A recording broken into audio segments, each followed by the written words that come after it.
to order. Okay, welcome everyone to the St Andrews Union Debating Society, the oldest and some might say finest of its kind. I've trained you well. I've trained you well, and now you're going to rob me of my moment on my last public debate. I said, welcome to the St Andrews Union Debating Society, the oldest and some might say finest of its kind. It took a year, but we finally got to the decibel that I was hoping for. Wonderful.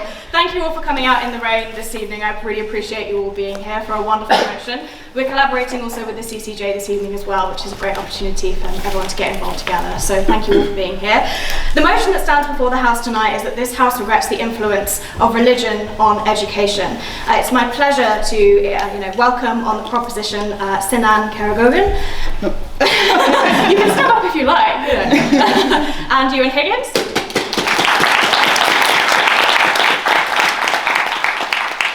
And then on the opposition, Revd Dr Donald MacEwan and Revd Dr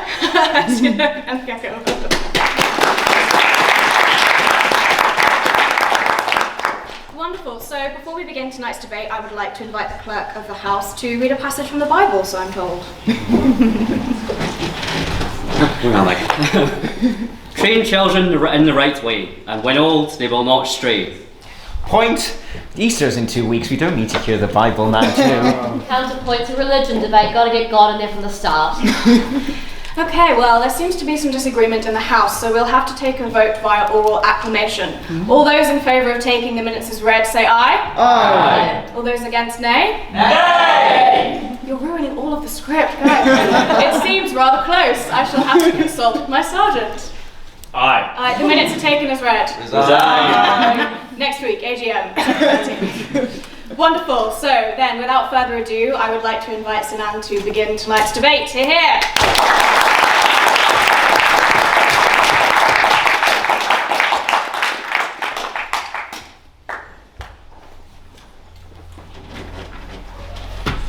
Thank you, ladies and gentlemen, for coming tonight. I hope we're going to have a fascinating debate together.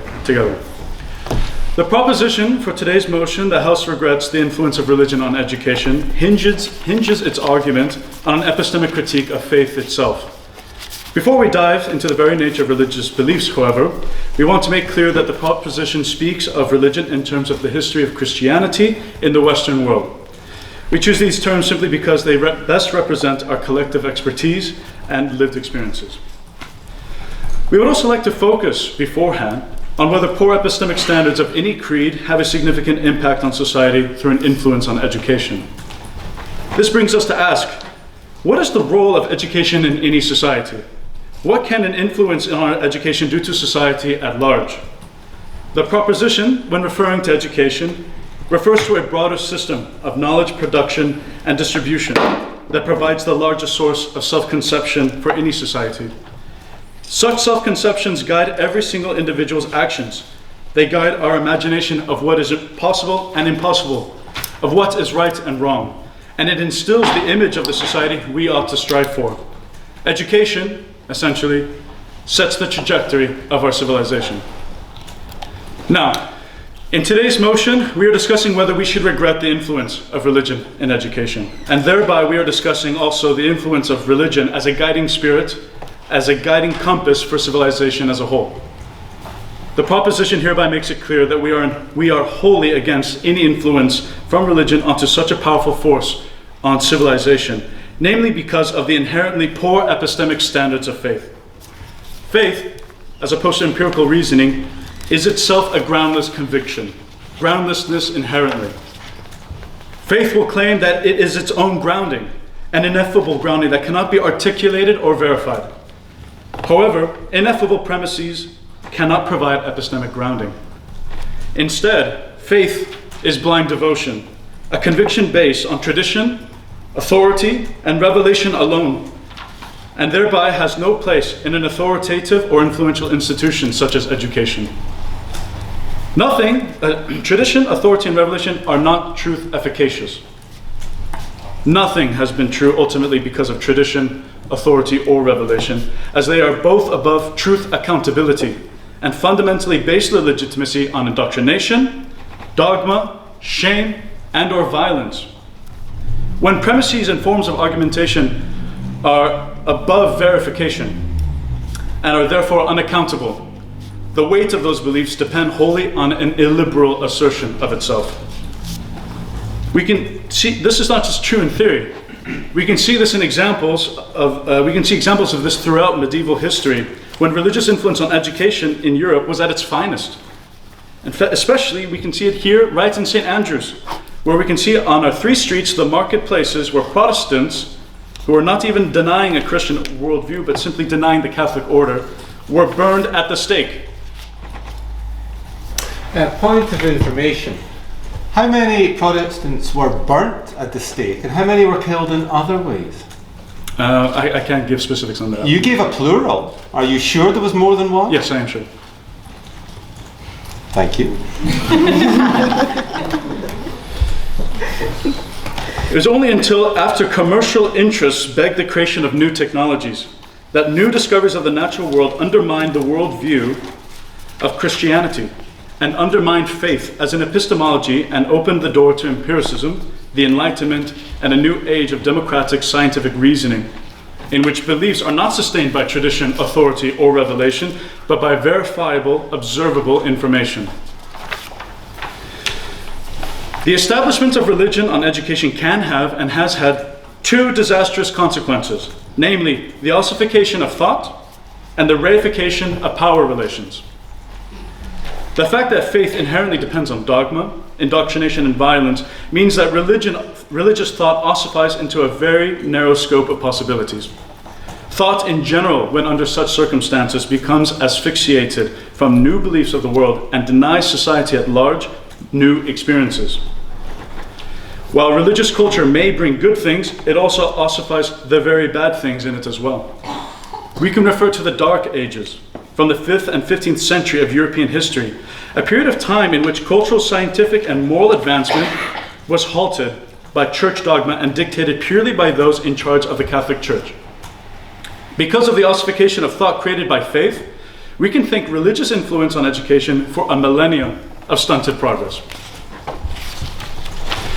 Not only, however, does ossification of thought oppress us through our minds and through our imagination, forcing us to live lives dictated only by the Catholic Church, but it also grants a unique epistemic privilege to the clergy, to those who are allowed to interpret the Bible. Historically, we have seen an extraordinarily instrumental abuse of such epistemic privileges, namely the church justification of indulgences in the sanctioning of wars, tyrants, and the general metastructure of feudalism itself, and in the oppression of scientific research such as the house imprisonment of Galileo and the burning of Giordano Bruno, and countless other thinkers who rightly dissented from church dogma. Only after scientific inquiry was liberated from church dogma did we see all the old power structures crumble before the scientific and liberal revolutions of the 18th and 19th centuries. Once Christianity lost its image of epistemic legitimacy, it could no longer reify the power structures of the old world, could no longer persuade people of the divine right of kings. The oppressive power structures of the Dark Ages were hand and glove with the epistemology of faith, whose influence on society was ensured through its domination of academic institutions. Therefore, we have religion's influence on education to thank once more for a millennia of oppression. Today, religion has been largely removed from education in favor of secularism, where the role of religion now really poses merely as a subject matter, as the study of any other historical phenomenon. Religious thought has very little to do with the thought processes of ordinary life. However, still to this day, religion poses as a poor influence on education, namely how the South of the United States is regressing from secularist education, refusing to portray evolutionary science as a more legitimate theory than faith-based Christianity. We can see the bigoted assertion of the Christian worldview in the housing of the 10 Commandments in every single public classroom in the state of Louisiana, and along with the forced placement of Bibles in every Oklahoma classroom, etc. The reification of power structures continues to this day as we see Christian nationalism usher a new age of illiberal, if not outright authoritarian, democracy across the Western world. The proposition fundamentally believes that any epistemological system that relies on unverifiable premises such as authority, tradition, and revelation have no place in a society that believes in democratic questioning and progress. There is no epistemic check against faith when faith is empowered in society, including in educational institutions. We see that when empowered, faith becomes tyrannous and oppressive, while philosophers and scientists, however, are easily held accountable by empirical reasoning and a scientific method.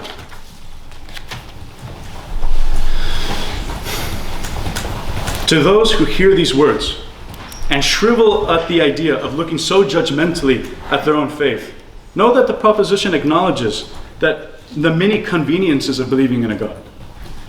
While you stare at those benefits and long to see them decorated in our academic institutions, we, the proposition, implore you that it is not worth it. While losing one's faith seems to cause more hardship than any contemporary secular alternative may warrant, the convenience of your faith hinders the progress of society in the long term. While the loss of religion deprives us of many answers, we nonetheless ought to commit ourselves to secure uncertainties rather than insecure certainties, because only then can we grant our culture the chance to find the real answers to our questions. The convenience of faith entrenches and ossifies false truths that keep us in the dark, hinders new thought, while simultaneously exalting itself as our salvation. The proposition implores bravery in the separation of church and education, bravery in choosing truth before happiness. All in all, this is why the proposition argues that this House should believe that the influence of religion on education is deeply regrettable. Thank you.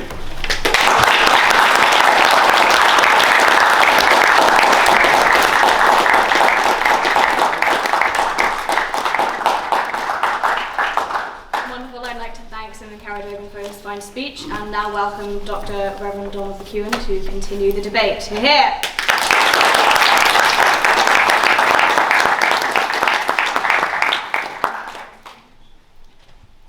Madam President, I am delighted to have been asked to lead the opposition to the motion that this House regrets the influence of religion on education. First of all, we're now going to hear a speech on education, which I don't think we heard an awful lot about in the previous 10 minutes in actual fact. It seemed to focus on religion as a whole in society, with just a mention here and there of education. But that's what I want to focus on. Let's begin with some origins. This university, in fact, of St Andrews, was founded by the Pope, who last time I looked was indeed a religious figure, for the furthering of education in Scotland. In fact, the very first such educational establishment in the English-speaking world, outside Oxford and Cambridge. And so what was taught here was theology, logic, philosophy and canon law, shortly followed by medicine and arts. Higher education in Scotland then was founded by a religious impulse, that it was good for the people of a land to be able to read and write, to understand the workings of nature as fully as possible, and to try to comprehend human relationships with the divine. Far from wanting people to remain in ignorance, living by a supposed blind faith, religion, by contrast, believes strongly in faith-seeking understanding. Religion's influence then on education was to foster it, let it happen, and bless the directions it took. I hope that Papa Luna, the then Pope, and Bishop Wardlaw, this university's founder, whose statue is but a stone's throw from us now in St Mary's Quad, I hope they would recognise that this contemporary university is a flourishing of what they intended, even if it has now, and I'm delighted to see this, expanded to women and students from beyond Europe. But this good influence is not only in higher education. Let's think about schooling at a much younger age. Until the Reformation in Scotland, schooling was available only to the most privileged of boys, in choir and grammar schools. But from the 16th century, one of the principles of the Reformation was a school in every parish. It was the policy of the Church of Scotland, of which I am a minister, to build these schools, overseen by local ministers. It was the church that organised education from the 17th to the late 19th century, of which we heard something from Sinan. Huge numbers of boys and girls benefited from this Christian impulse, that people could read, write, count, and enjoy all that education offered. There was a democratic impulse at play here, widening participation on the grounds that every single person should be able to develop their God-given minds. Thus far, I've limited my words to Scotland. But think of the countless ways that churches and other religious institutions, I'm not so narrow-minded to think we only care about Christianity in the West. Think about other institutions that have educated the young. Judaism, for example. That deep respect for the word in Judaism, in reading the Torah, seen, for example, in bar mitzvah or bat mitzvahs, where the sign of entering adulthood is reading a portion of the Bible in the service. It's hard to imagine a more educated population worldwide than that of Jews. Or think of monasteries across Europe, not least in Ireland, educating monks and nuns during the so-called Dark Ages. I don't recognise that epithet. It was in those years that wonders such as the Book of Kells was produced in an educational establishment by Christians. Well, you can see it today in Trinity College Dublin, my own alma mater. Or think of the music of Hildegard of Bingen. Or think of India, where it was the Buddhist and Hindu monasteries which taught women and men to read, write, and receive the wisdom of the ages. Or think of that Islamic fostering of education, leading to significant contributions to mathematics, astronomy, philosophy, and medicine, again in the so-called Dark Ages. Or think of the spread of schooling across the United States, which I believe one or two of our debaters may come from. Schools established by Quakers, Catholics and Protestants, educating huge swathes of that population. A similar phenomenon then took place across much of Africa.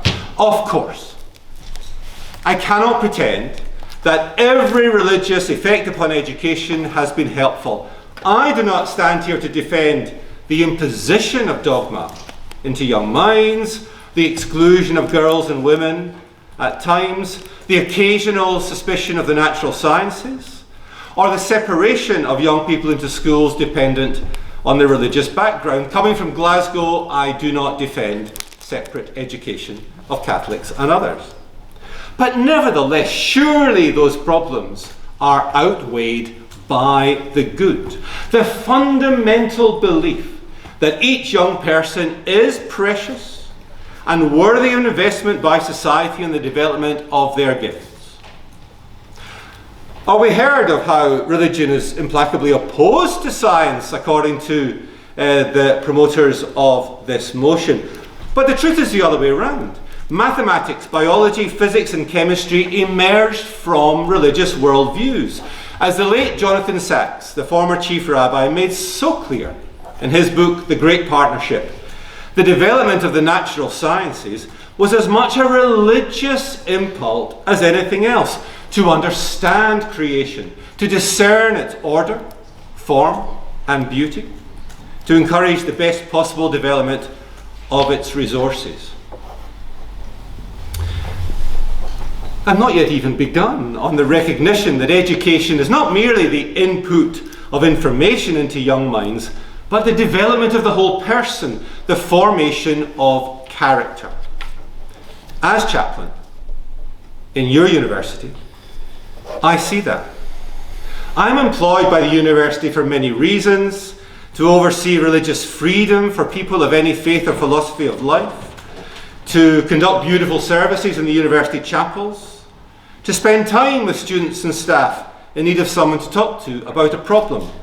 But more than anything, I'm here to help students become the people that they can be in all the complexity of life. I am a religious influence, if you like, on the education of students here.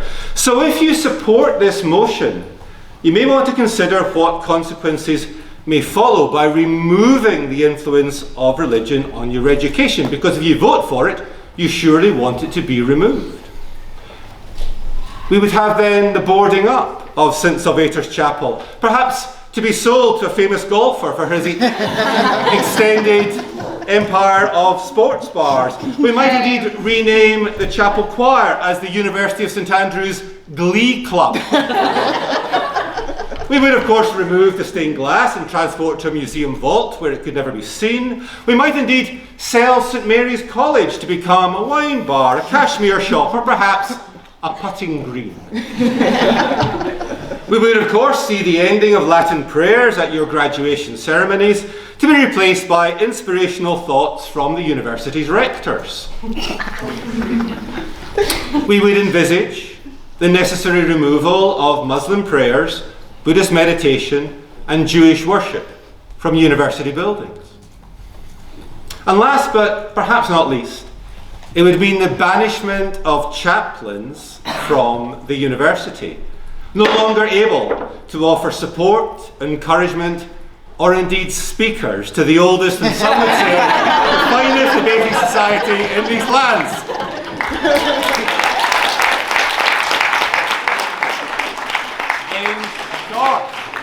In short, the influence of education, of religion, well, that's a Freudian slip. The influence of religion on education has been overwhelmingly beneficial in its origins, its development, and ongoing support for the individual in the complexities of the contemporary world. I encourage the House to resist the motion.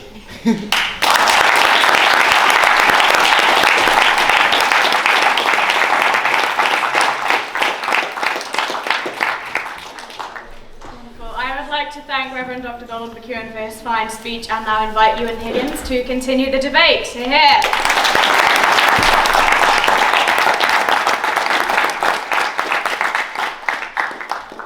Right, ever the competitive debater, give me a second to get my timer up. Yeah. Right. You need a timer. Oh, I haven't done a million speeches before. Sorry, Reverend MacEwan. Education does not corrupt childhood, it protects it. This is a quote that stuck in my mind when I was doing some research for today's debate.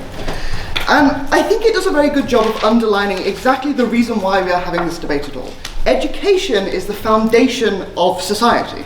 It shapes our moral compass, it shapes our outlook on life, it shapes our interactions with others and how we see ourselves in the place that is our whole world.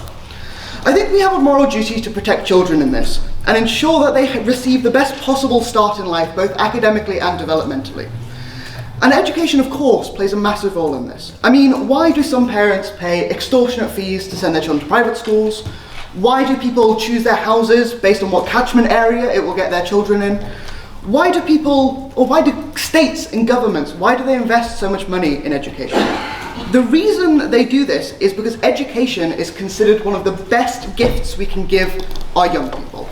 It is the best gift we can give someone to understand society. It's the best gift we can give someone to allow them to develop into a fully functioning adult in this world. It is the proposition's belief that the best kind of education that is available is an education that is free from, as my partner has said, the ossification of thought, free from the suppression of critical thinking, and free from the influence of organised religion. So my wonderful partner has already done an excellent job at setting up our position. The idea that the influence of religion on education is regrettable because it's formed such a big part of education in history. Of course, we've had a look at that. I think it's unacceptable that as a society we have allowed ourselves to be led by the guilt, the shame, the fear that some religious organisations tend to hold over other people's heads. There's also another side to this debate, which is the side I would like to look at. That is the side of subtle influence. It's the side of ingrained cultural beliefs that many people in society these days don't even think to question. It is just a part of the life and the society we live in. I believe that these subtle influences have shaped our modern education system in ways that we don't even begin to consider. And we as a proposition regret the influence that this has had in the past, and we are regretting the influence this is having on our current young people and how we are shaping society as we know it today. Now, don't get me wrong, I'm a big believer in the idea that individual spiritualism and personal belief is incredibly important. I mean, most people view that as how they find meaning in life, of course. If someone finds comfort and community in their religion, then I am so happy for them that they've found something to live their life by. However, I also believe in the rights of people of all faiths and none to have access to an education which does not follow children into one line of thinking, that does not shoehorn them into one particular view of the world. So, like Revd MacEwan, I am a pastoral staff member. I work in the secondary school here in one of the boarding houses. And as a pastoral staff member, my interests are less in a young person's academic achievement, which is good, because I see their homework and it scares me. So, honestly, sometimes you see it and you're like, did I go to secondary school? Terrifying. Anyway, so I'm not too bothered about what grades they leave with. Instead, I spend all of my days working to promote the personal and the social development of our young people. My hope for our boys, as we like to call them, I hope that they leave school with an understanding of who they are as individuals, who they are as people, how they fit into society, and I want them to leave school knowing that they can make the world a better place than how they found it. Now, I think there are a couple of things that I'd like to respond to first from Revd MacEwan. I think, first of all, of course, we have to understand that in the society we're in today, it is inescapable of the influence of religion. Of course, if you look around us, right, we've had so many examples of, in St Andrews, how every step we take, every way we look our eyes, there is some influence of religion, of course. But I also think it interesting that Revd MacEwan, who happens to be a man I deeply admire, I think a chaplain is someone who has a very strong pastoral sense. Point of information. Is flattery a legitimate form of debate? I concede. Anyway, I think it interesting that the first opposition speaker happens to talk about how it is commendable that in the past parish churches they've opened schools that have been expanded to women, that have been expanded to international students, but the question is, why weren't they already open to them? They weren't already open to them because of the influence of religion. Of course, it is fantastic that as a society we are moving into a much more international and a much more diverse culture, but we have to understand that the reason why, up until very recently, women and minorities struggled in education so much was because of the influence of religion. Because you couldn't move in a modern educational system without misogyny, without sexism, without people saying, well, that's not really for you. I think that is another subtle influence of religion that we don't tend to consider. I also think it interesting that you can look at the pastoral sense of the development of the character in a religious light. Of course you can. A lot of people, they view, as I've said before, they view religion and they view the communities they grow up in as a place that is very beneficial to them. I think working in a non-denominational school, this is very important. As a pastoral staff member, I am not personally supporting a particular religion for my students to go into or a particular character of thought. I have 52 children who are officially under my care, which is terrifying. As a 22-year-old, shocks to think about. They're all still alive, thankfully. I think you could probably ask all 52 of them, and they would give you 52 different ideas of the belief systems they have. Of course, yes, they may label themselves, oh, I am Catholic, or my family is Jewish, or my family is Buddhist. But actually, if you ask that individual young person, what do their beliefs mean? They probably wouldn't fit perfectly into a specific organized religion box. And I think this is very interesting. Of course, faith schools aside, so schools that are specifically made to, for example, Catholic schools or Jewish schools that are made to teach in a certain religious ideal. When we look at non-denominational schools, or schools which aim to educate all students from all faiths, we have to see, actually, are we educating them in a way where all faiths are present and all faiths are valued? And I think the easiest way to look at this is to look at any British primary school in the UK. I think if any of you here went to a British primary school, if I said the first sentence of the Lord's Prayer, you would activate like a sleeper agent. The reason why is because in Britain and in America and in lots of places in the world, there are certain religious ideals, especially in Christianity, but of course it happens everywhere else, in Muslim majority countries, in Jewish majority countries. There are certain ideals entrenched themselves into the traditions of school, which makes it inescapable for people who do not subscribe to that ideal. For example, everyone probably knows one of their friends in primary school who always had to step out of an activity. Someone who was never allowed to make the Christmas cards. Someone who was like, oh, I'm sorry, but I can't take the Easter egg home. These seem like small sort of things, but imagine you are that student growing up, and you have been sent to a school that is non-denominational. You have been sent to a school where your parents believe you are getting an education that is free of religious influence, but you're not, because every day you are reminded that you are different from the majority religion in the country you are in. Every single day, other people question you, and they question, well, are you sure you can't do this? Or, well, I know it's Ramadan, but are you sure you can't run 10 miles right now after lunch? People that don't question it because they don't think to question the things they grew up in. And I think this is something that my partner Sinan was talking about as well. Once we get into a society and we really start to think the culture of adult society is ingrained a lot in what we learned as children. The idea that a child learns themselves as different from their mother at about 11 months old. They view themselves as an individual person. When you get to about the age of 8, a child starts understanding themselves as different from other people. If you ask 2 5-year-olds what makes them different, they'd probably look at each other and go, oh. They'd probably look at each other and say something like, oh, we have different colour hair, maybe? Or, oh, well, I like wearing really fancy shoes, but my friend likes wearing like shiny shoes. When you start looking at 11, 12, 16, 20-year-olds, and you say, what makes you different from another person? They probably say something like, this person doesn't think like me. This person isn't like me. Instead of seeing the similarities, we start to see the differences in other people. This starts early. This starts in primary schools.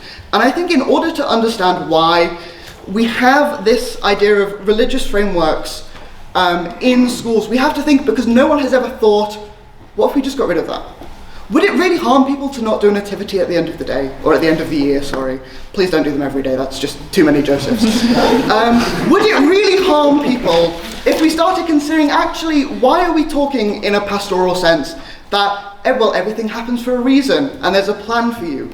If a young person does not believe, just give me a moment. If somebody doesn't believe in divine right, are they really going to feel comforted by you saying there's a plan for them? Or do we understand that there is a randomness in this world, and we think, actually, what would make you feel better right now? How can I support you as an individual? Thank you. I thought you had a plot.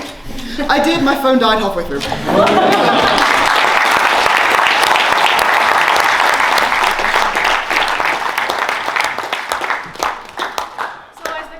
Debaters, they can never keep to time. Thank you. I'd like to thank Euan for his fine speech and now give the floor to Revd Dr Urzula Glienecke.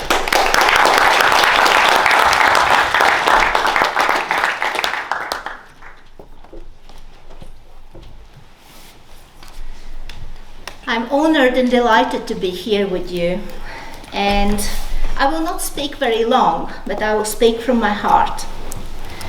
I grew up in what is proposed tonight, in an officially atheist country, and I went through its educational system.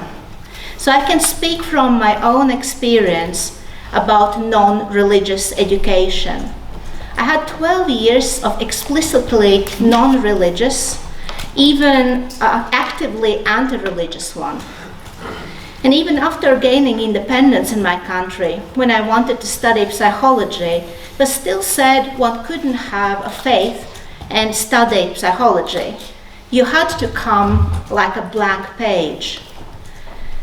Well, everything is based on some kind of worldview and values. There is no such thing as a blank page. The education I went through was very full of ideology and indoctrination, and also a lot of non-truths. And when I started to study in secondary school, it was a time of change. and that was discovered that the books that we had at school were full of communist indoctrination. So they were all thrown away, and we didn't have school books. We learned from books of science. And one of the things that I learned in that time was that there was a huge influence in 17th century in my country, Latvia, by the Moravian Church. And what did they do? They taught people to read and write. They taught that women are as valuable as men.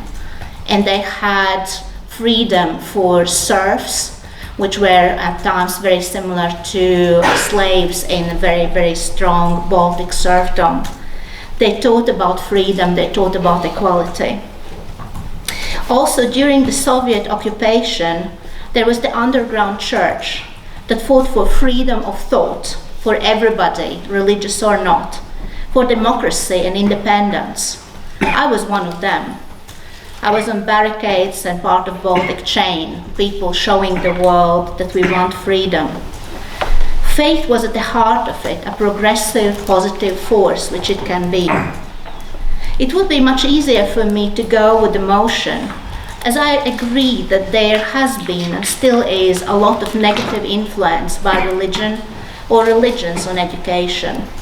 When it is restricting, limiting, oppressing, excluding, discriminating, or used to legitimize unjust and exploiting power, like currently in the USA at times, I am very much against it.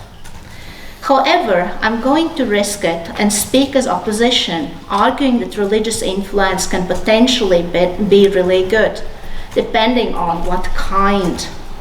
Despite all the negative influences of religion over the centuries and millennia, there's a good side of the force. There's recent research. Let's start with religious education at school. UK government published Deep and Meaningful, the religious education subject report, just in April last year.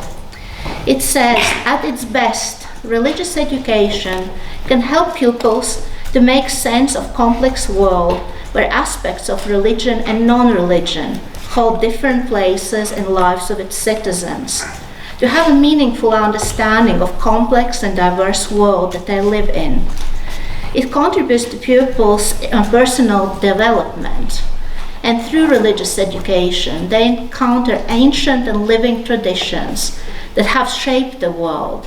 They explore fundamental texts and the way that individuals and groups live in the world, as well as the values, beliefs, and ideas that bind people together. They consider deep questions that have inspired human thought throughout history and that still challenge children and adults alike today. The knowledge that they gain stretches beyond oversimplifications. It enables pupils to derive meaning from complexity. It must promote their spiritual, moral, social, and cultural development. It does not always do it, that is true, but ideally it can. It is often the unrealized potential of the subject. And from Harvard University, they say we can't afford to ignore the role that faith-based communities, whether mosques, synagogues, temples, churches, or other faith-based non-profits and community-based organizations have played historically in strengthening our communities. Stringent proponents of faith-influenced education want religion, often Christian beliefs in particular, to dictate what and how students learn. On the other end of the polar dichotomy are those who argue faith communities shouldn't interact at all with public schools or education in service of kids. Dr. Irwin Scott says, as a founder of Harvard's Leadership Initiative for Faith and Education, I believe there is a third way. This third way involves prioritizing children, their well-being, and their learning above proselytizing and advancing adult agendas. In this model, all faiths and none are respected and seen as potential partners, and all voices are heard.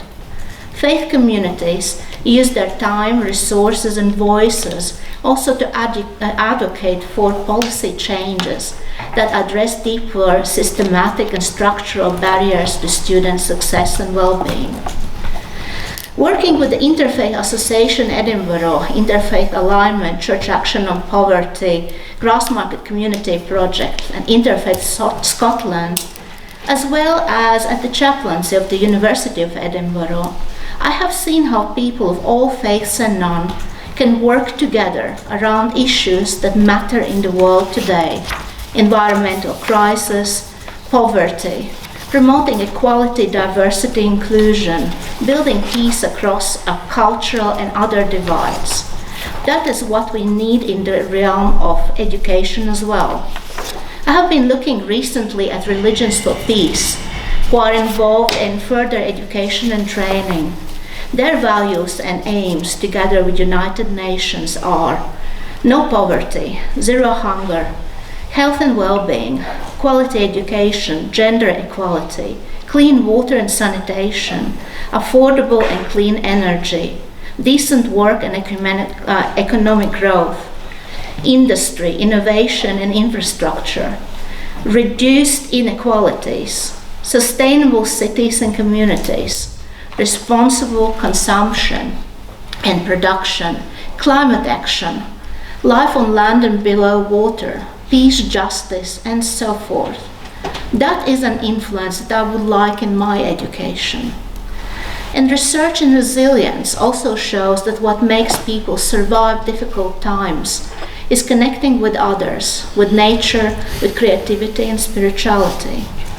Positive influence on education has happened again and again throughout history, as my partner mentioned, by religious people like Bonhoeffer, like Martin Luther King, who changed and promoted education, Martin Luther and the other reformators, and many others.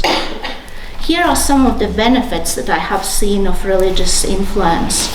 Cultural understanding and development. Religious education provides opportunities to encounter and understand different cultures, religions, and beliefs, promoting respect for diversity and combating prejudice. Social cohesion and empathy.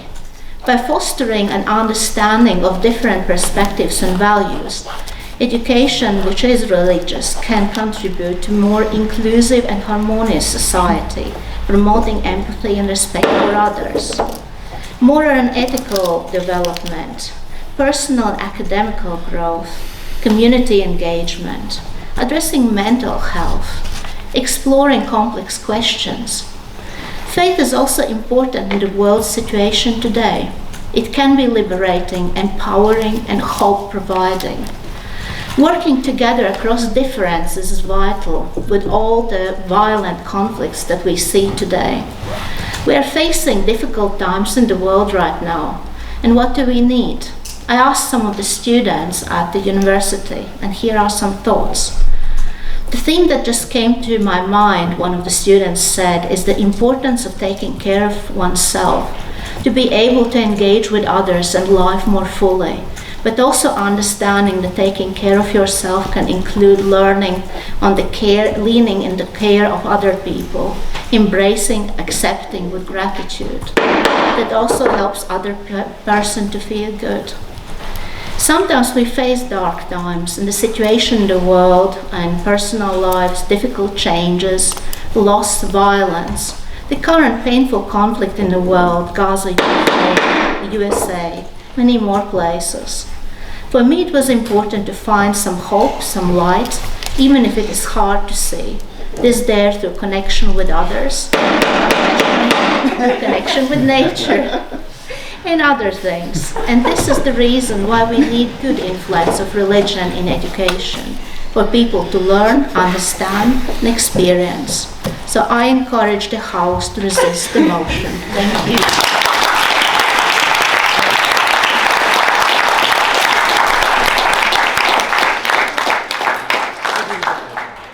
I I love to gavel people, but never in my life have I felt so cruel, oh my goodness.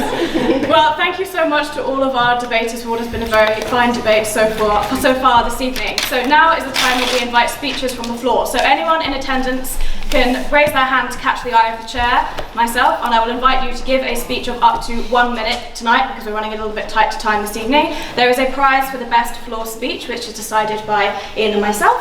You're inclined to disagree with us about what you think the best floor speech is, but between us we have a gavel and a sword, so without any further ado, any speeches from the floor this evening? Yes, Caden at the back. So I just have a couple questions for the proposition. So my first question is, what would education be without religion?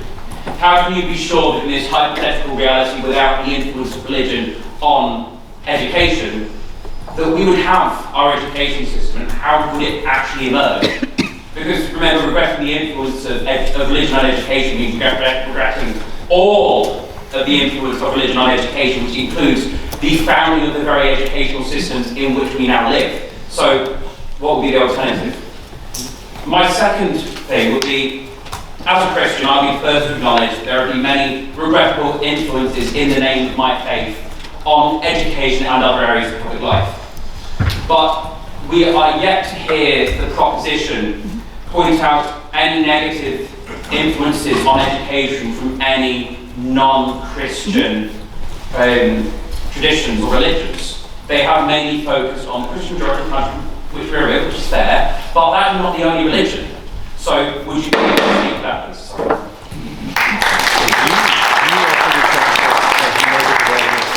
Thank you, Kate. Another speeches from the floor. Yes, just here. Please stand and state your name for the minutes. Hi, my name's Finn. I have a question for the opposition. I think that a lot of these arguments in defense of the influence of religion on education are essentially conservative in nature. I think that the proposition certainly wouldn't condemn or regret what religion has built historically in terms of the religious structures that it has laid the foundations for. But I think my question is essentially, if you celebrate and you do not regret the positive influences that religion has had on education, then surely you must also recognize the ugly. And you must also recognize the negative impact and the negative influences. It is an incontrovertible fact that we have only been able to further our flourishing as individuals in society once we allowed educational systems to step beyond the dogmatic confines and influences of religion. Thank you. Thank you.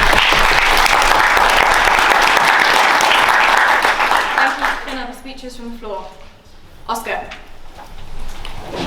Hello. So, following on the other points that have been made, I want to kind of bring the discussion to other religions such as Islam, which is where I grew up in Malaysia. And you can see the kind of extremisms of these taking places like Afghanistan to drop education for women and remove them from the classroom entirely.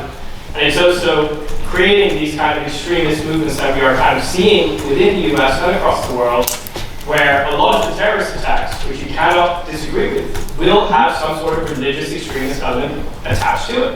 And that influence cannot be ignored entirely. Another point I'd like to make is that being in an international school, by law, religion cannot be an influence because it has to be a religious neutral place for people to study. And because of that, the way that I have learned about many of the religions in a Muslim majority country was to get it from people in the community. So within the Islamic community, within the Christian community, within the Buddhist community. And from this, we were able to learn about the religions and holidays and kind of share them together as a community and let people flow in and out of the community without the pressure of the institution doing so. With those points, I would like to acknowledge these my both speakers. Thank you.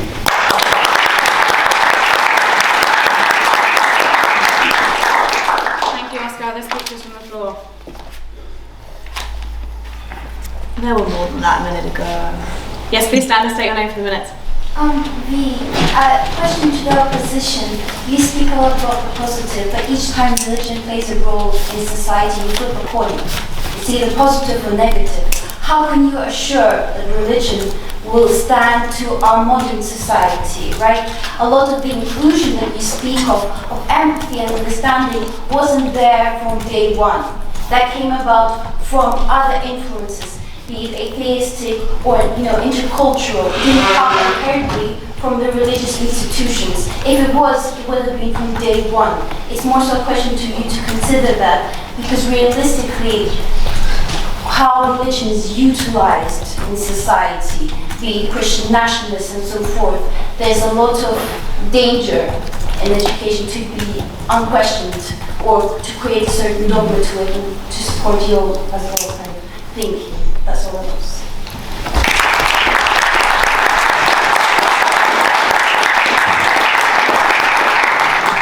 Thank you for the other speeches from the floor this evening. Yes, right at the back. Please stand and state your name for the minutes. Ben, I just wanted to ask a question to the opposition about a very specific negative feature that religion has had on education when it comes to religiously based institutions that use education purposefully in order to oppress certain groups. I'm thinking specifically about indigenous communities in North America, where religion and education and religious education was explicitly used in order to try to erase cultures and past of indigenous communities.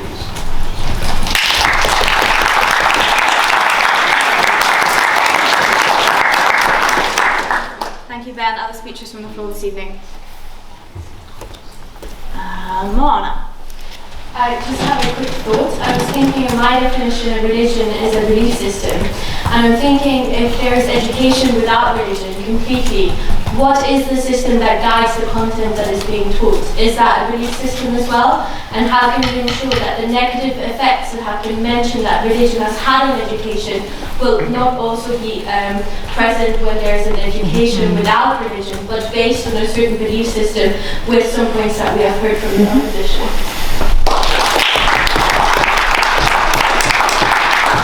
We have time for 2 more speeches from the floor, so I think we will go to board. So we'll do Ariel first and then Alex, please. Well, as the resident theology student, that's been great for me. But I think when we talk about religion and education, there tends to be this belief that religion is a limiting force and holds back people, and that empirical reason is going to be the thing that people require, and we have religion only until we no longer need it and people go forward. I think that really undersells the value of religious education, and the value of religious education is not just teaching the things mentioned by the second opposition speaker that are shared to the UN, it's teaching how to think holistically. We tend to associate religion as biased, we talk about the bad sides, the heresies, etc. But in my tradition, if you can't argue your own faith, why have it? If you talk to both Christian and Jewish theologians, a blind believer is no good believer at all, because they're the most vulnerable to making mistakes that oppress and hurt others. We had a comment tonight that religion took things atheistic and not previously existing forces that made them good, ignoring the fact that a lot of religions have a guy called Jesus with some pretty cool teachings. Anyway, thank you.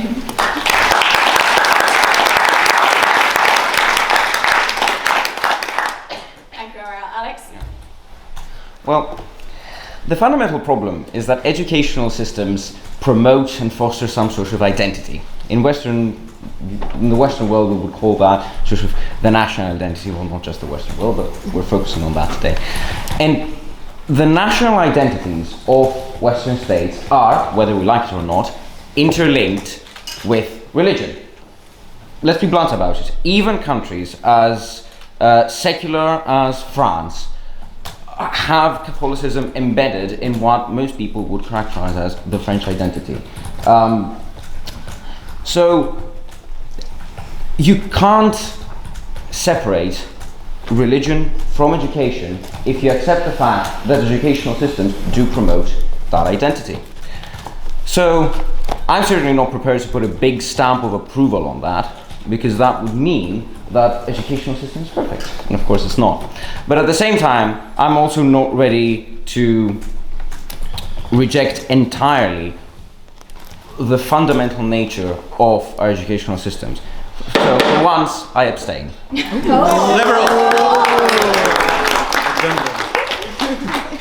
Liberal Alex. Yes, never would have suggested. Right. Wonderful. Thank you for everyone who's given 4 speeches this evening. We'll announce the winner of the prize at the end of the debate, but for now, I would like to invite our speakers back to continue the debate, starting with the opposition bench and Revd Dr Urzula Glienecke.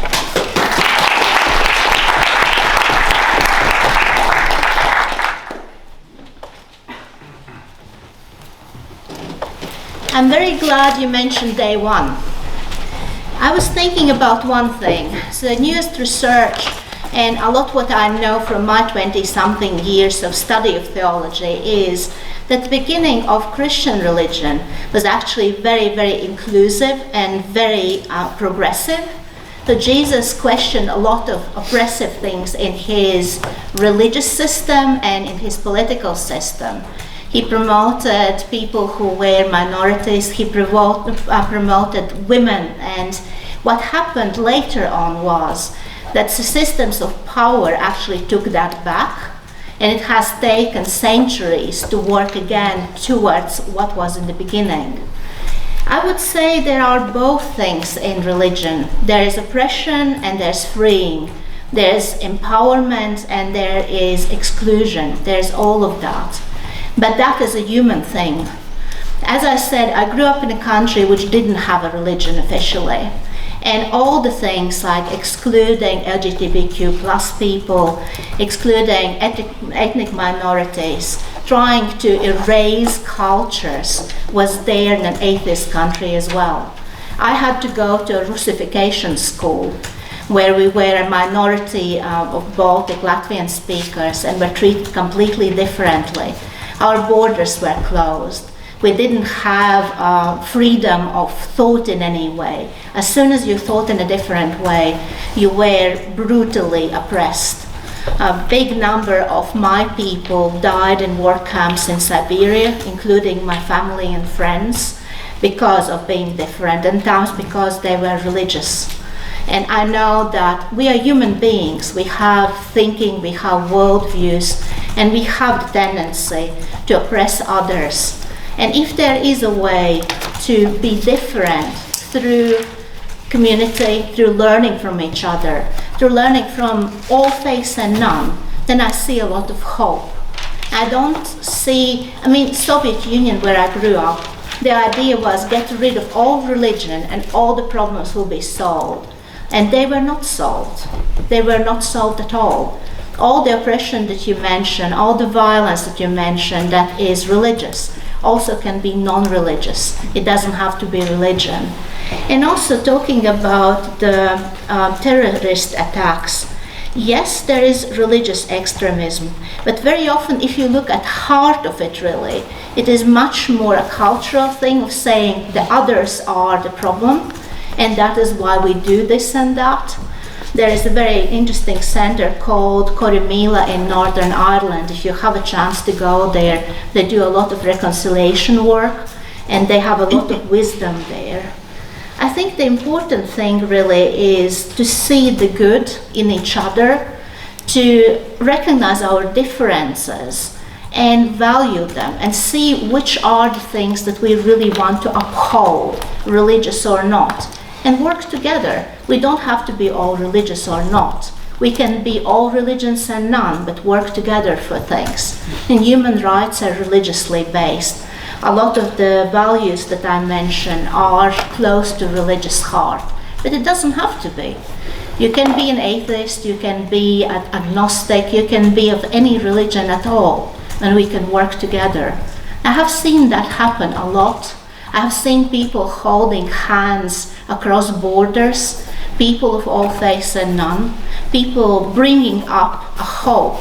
And I think that is what we can value, not throw away the good things, but also recognize the really horrible things and work against them. As I mentioned when I spoke before, there is a lot of negative stuff that has happened and still is happening in name of religion or in name of atheism or in name of one or other political system. We need to stand together against things that are oppressive, that are excluding, that are hurting our planet, that are hurting ourselves, and especially those who are minorities in our countries.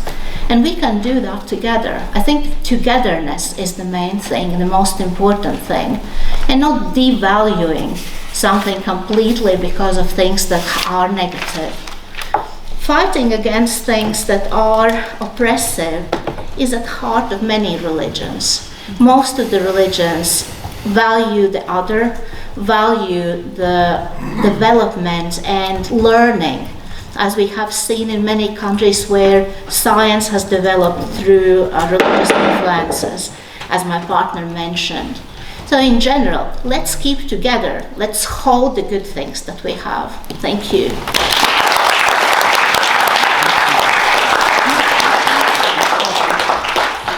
I'd like to thank Revd Dr Glienecke for her fine speech and now invite back Revd Dr Donald MacEwan.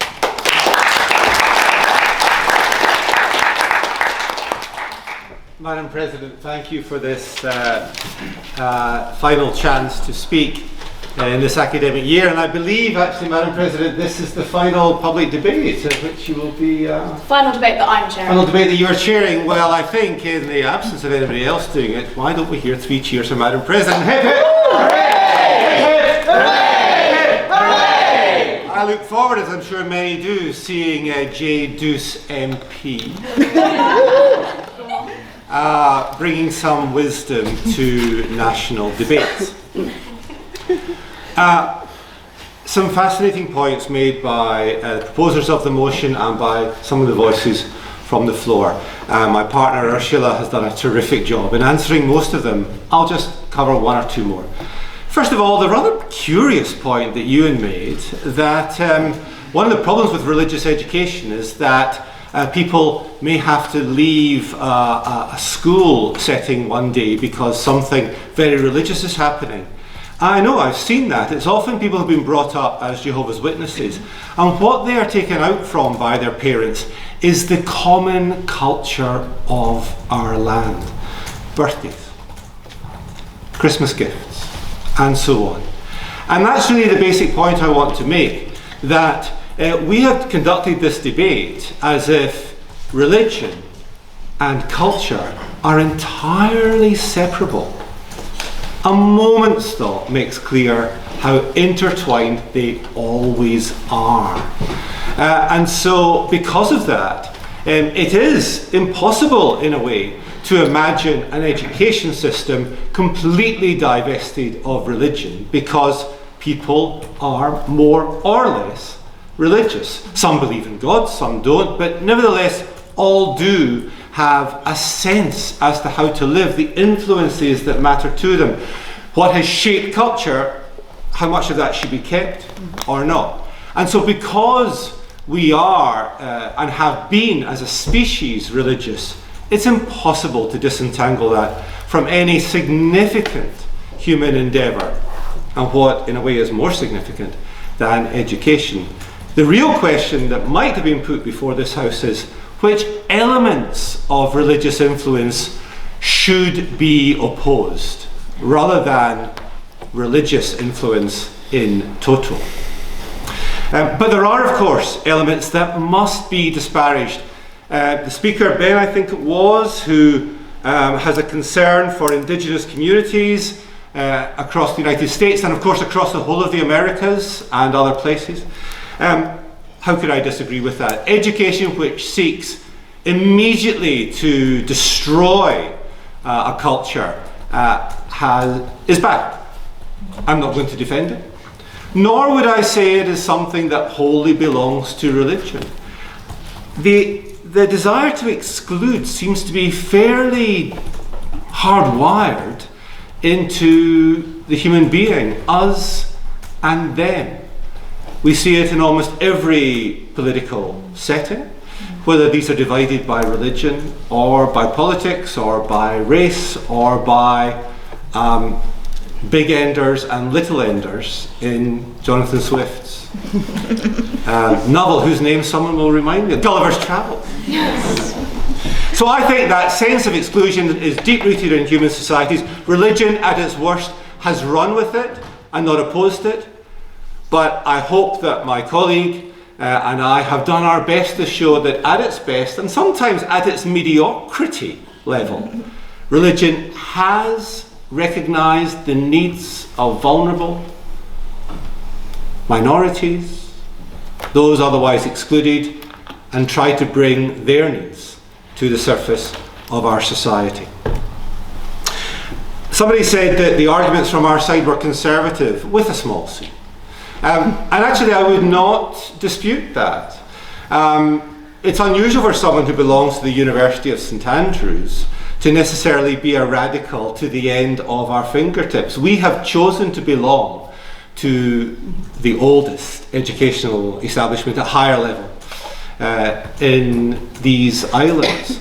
And so yes, I do think that part of what we have tried to say is to look at the pest, not to disdain it, but to mine it for where religious impulses, such as Reformation impulses, such as the desire of the Bishop of St Andrews in the 15th century to foster education. And so, exclusionary attitudes belong to us all. Our role as human beings is to find that, try to leave that to one side, for flourishing for all, including the future member of Parliament. Miss Jenny Goose.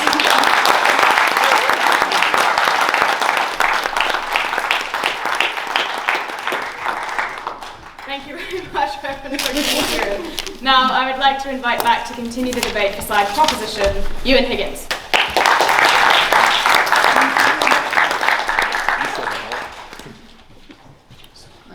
Well, I don't have a timer, so who knows what's going to happen. Right. Point of information, you may borrow my watch. Oh, the wonderful Reverend, thank you. Who I do not admire. So, I think this has been a very fascinating debate. I didn't necessarily know what was going to happen when I came into this debate. As someone who is not particularly religious, but not particularly anti-religious, I realise I am kind of sitting on a fence that I am myself am about to topple off. But that's okay.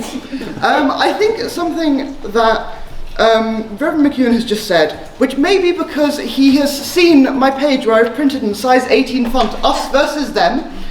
I think discussing the idea of division and discussing the idea of actually why do we disagree with people? Why do we view ourselves as different from others?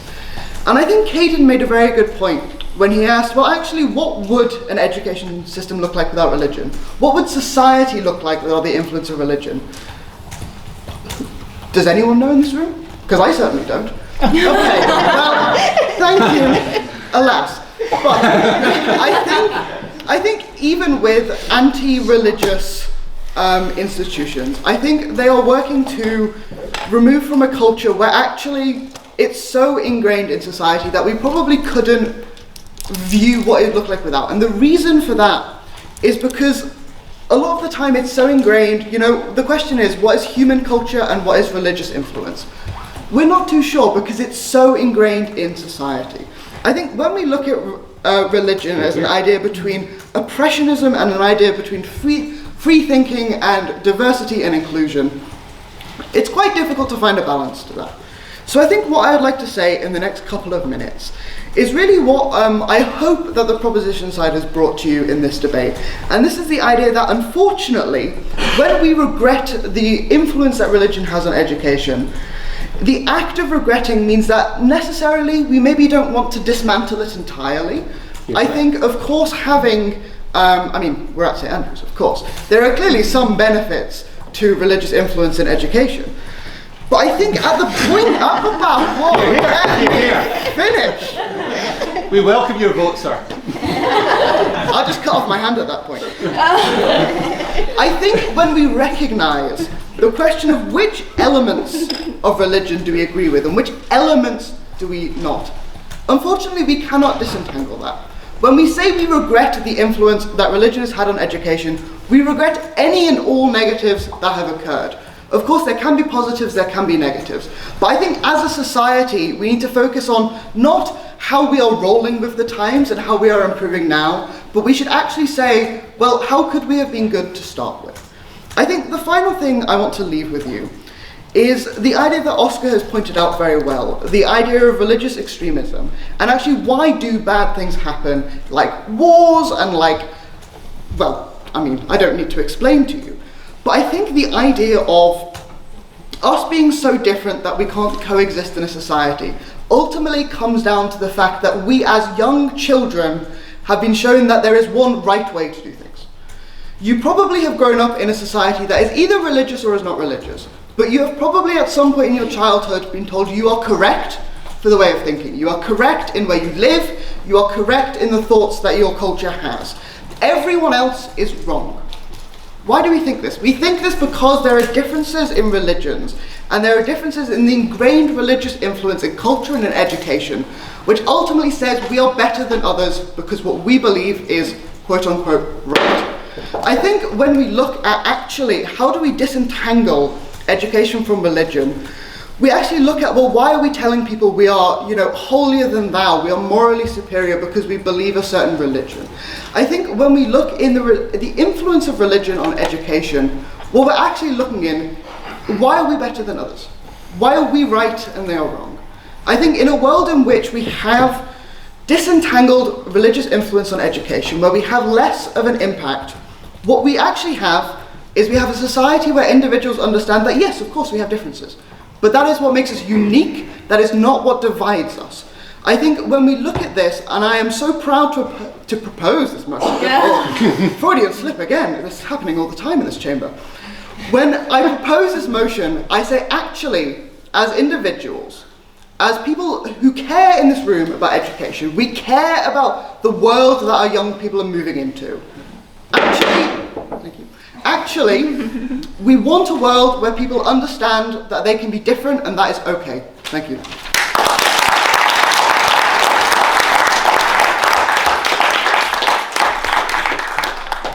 For those who are confused, Euan asked for a gavel at 4 minutes. I did. Keep time. Wonderful. Thank you, Euan, for that fine speech. I would now like to welcome back to conclude the debate this evening, Sinan Karadogan.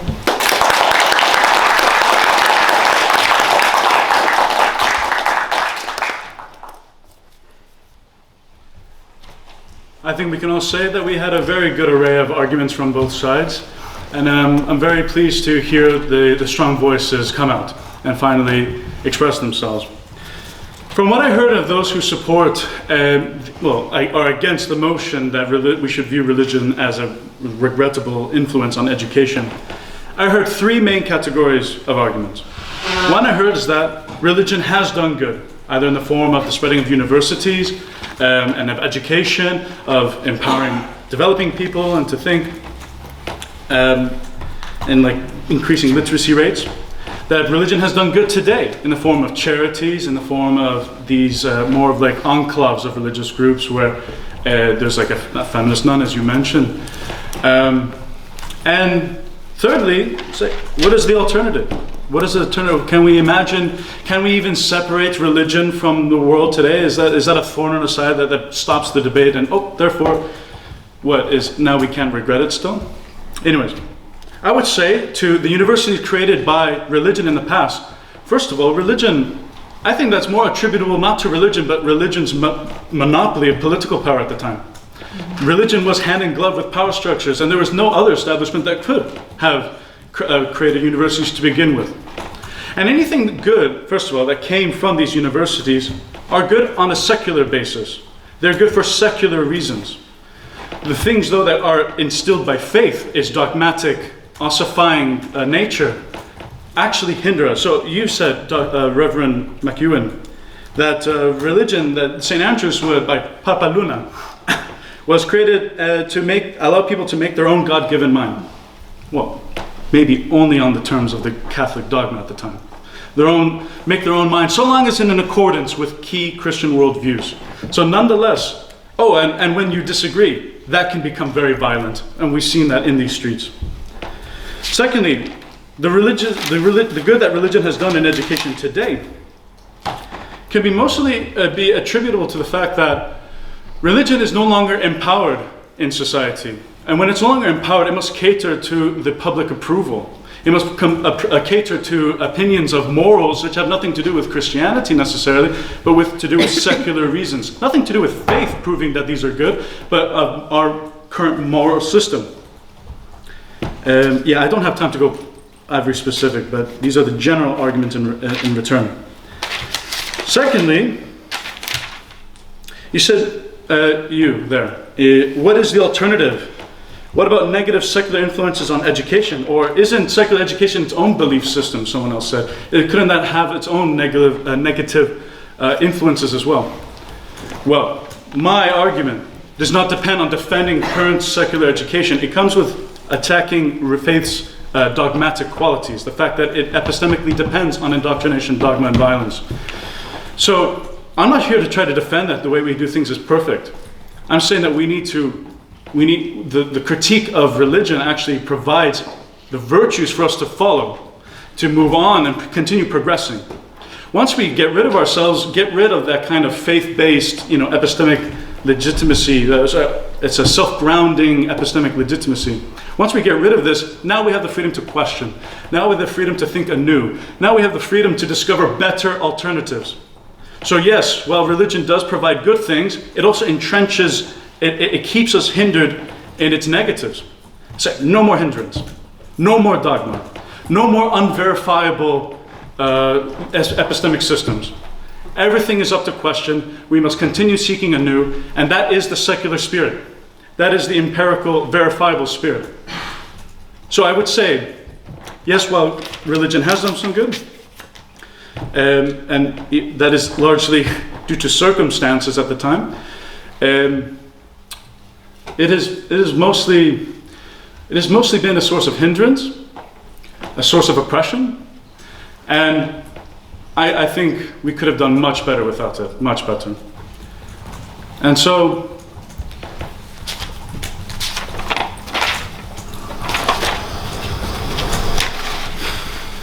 not just do much better about it, but it deliberately prevented us from achieving better alternatives, deliberately, for the sake of maintaining its own power structures, maintaining its role in a society, maintaining its strength. It relies on this. So, that's my spiel.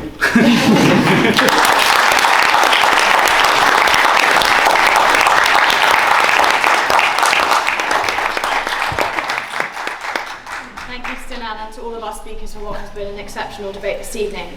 Now it is time to call the House to vote. So, if you side with the proposition, i.e. you believe that this House should regret the influence of religion on education, please raise your hands now.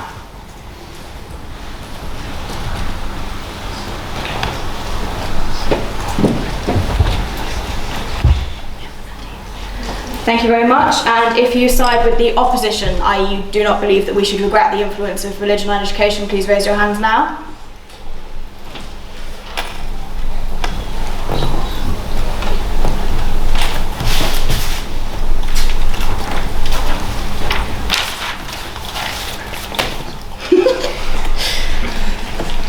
And any abstentions? Liberals! You're not supposed to say it. I can say whatever I like, I'm leaving next week.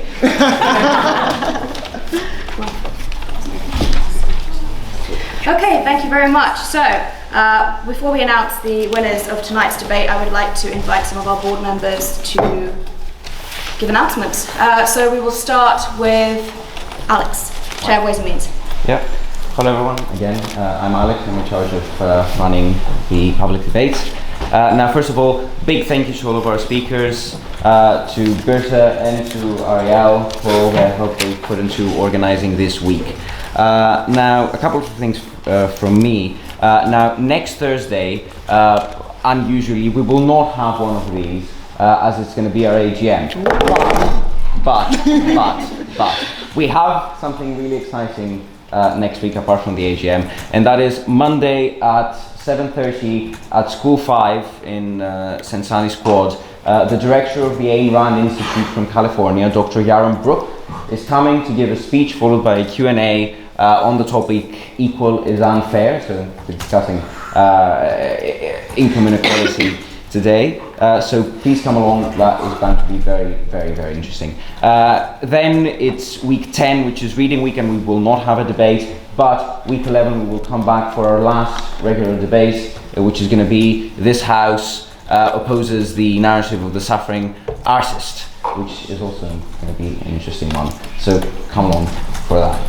And to close off, we have opened our motion suggestion box for next semester. Now we rely on all of you to suggest motions for these Thursday debates. So please, you will find the QR code, I believe, in your order papers.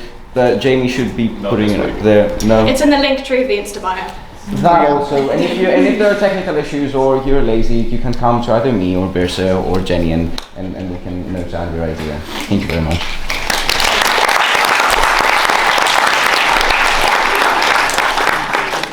Can we go to our schools officer, Abby, quickly, please?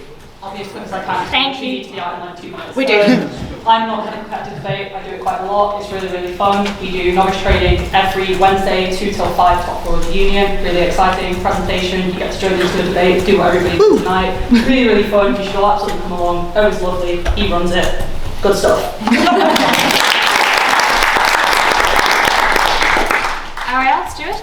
Quick but huge thank you to Sinan and Ursula for answering my call today. Much appreciated. If you want to keep talking about the topic or literally anything else, follow us for a drink at Beacon Bar for our social afterwards. Thank you very much.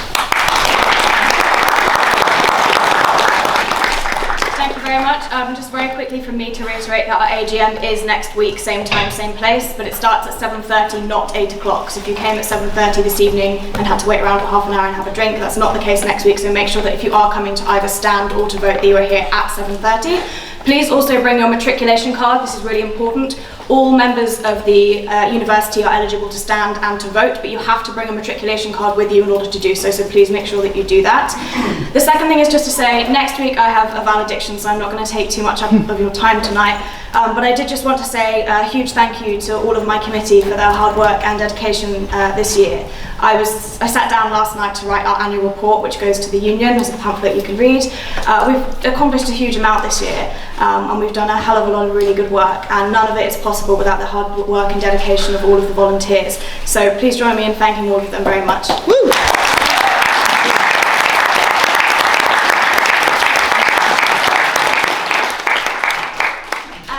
I won't take up too much of your time because I do have the valediction next week, but public debates was the first part of the society that I ever engaged with in my first year, and I sat over there and I just thought that the whole thing was majestic and wonderful and so incredibly important. So I really want to thank you for putting your faith in me this year. It's been a privilege and an honour to be your president, and I'm so very glad that I got the opportunity to stand here and to do this. So thank you all ever so much. Now, without further ado, I think it's time to announce two things. The first is the winner of the Floor Speech Prize, and the Floor Speech Prize is going to Finn this evening, so well done.